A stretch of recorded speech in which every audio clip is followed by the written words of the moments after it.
सरकारकडून रक्षाबंधनला 2000चा gift. लाडकींना रक्षाबंधनला cashback मिळणार. रक्षाबंधनाला आता सरकार 2000 रुपयांचा कॅशबॅक देणार असल्याचा दावा करण्यात आला. लाडक्या बहिणींची अंतिम यादी ही गेल्या जवळपास आत्ता या ऑगस्ट महिन्यामध्ये या मुख्यमंत्री माझी लाडकी बहीण योजनेला 1 वर्षाचा कालावधी, यशस्वी कालावधी हा पूर्ण होत आहे. साधारणपणे आम्ही जवळपास 2.25 कोटी ते 2.5 कोटी महिलांना या योजनेअंतर्गत आम्ही लाभ देत आहोत. रक्षाबंधनच्या पूर्वसंध्येलाच आम्ही घोषित केलं होतं की जुलै महिन्याचा हप्ता वितरित करण्यात येईल आणि त्यानुसार 2 दिवसापूर्वीपासूनच याची प्रोसिजर चालू झाली आणि लाडक्या बहिणींच्या खात्यामध्ये रक्कम जमा व्हायलाही कालपासून सुरुवात झालेली आहे. त्याच्यामुळे ही योजना अशाच पद्धतीनं राज्याचे मुख्यमंत्री देवेंद्र फडणवीस साहेब, उपमुख्यमंत्री एकनाथजी शिंदे साहेब आणि उपमुख्यमंत्री अजितदादा यांच्या नेतृत्वाखाली आम्ही चालू ठेवणार आहोत. जो काही डेटा म्हणजे प्रत्येक योजना ही स्क्रुटिनीमधून जातच असते. ती लाडकी बहीण योजना असो, संजय गांधी निराधार योजना असो, नमो शेतकरी असो, आणखीन कुठली योजना असो, ही प्रत्येक योजना ही साधारणपणे दरवर्षी ही त्यांची एक साधारणपणे प्रक्रियाच आहे की त्या स्क्रुटिनीमधनं ती जात असते.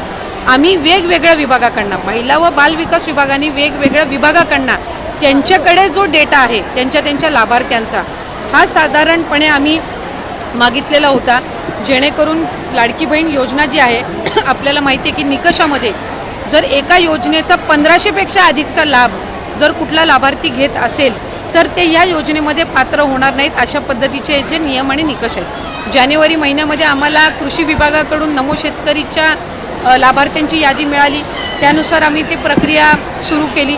आता माहिती व तंत्रज्ञान विभागाने आम्हाला काही दिलेले आहे डेटा, तो स्क्रुटिनी करण्याचं काम हे चालू आहे. त्यांनी जो डेटा दिलेला आहे हा आम्ही क्रॉस व्हेरीफाय करणार, ग्राउंड लेवलला स्क्रुटिनी करणार आणि त्याच्यानंतर त्याच्यातून हे जे पात्र लाभार्थी आहेत त्यांना लाभ चालू राहणार, जे अपात्र आहेत त्यांचा लाभ कमी होईल. जी, या योजनेच्या रकमेमध्ये काही वाढ होणार आहे का?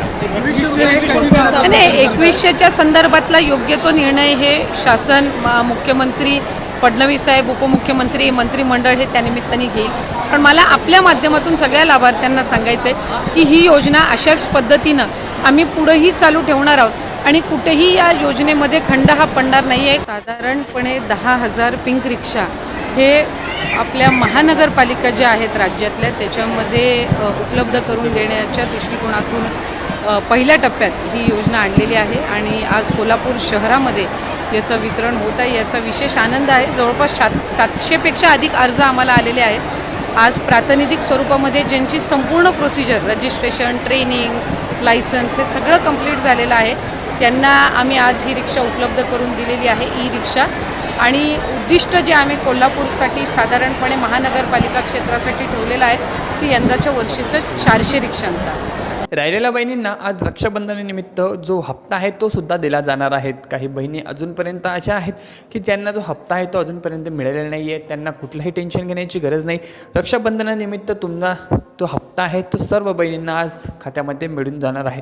त्यासोबतच ज्या बहिणींना जून महिन्याचा लाभ भेटलेला नव्हता त्या बहिणींनासुद्धा आता हा लाभ भेटणार आहे.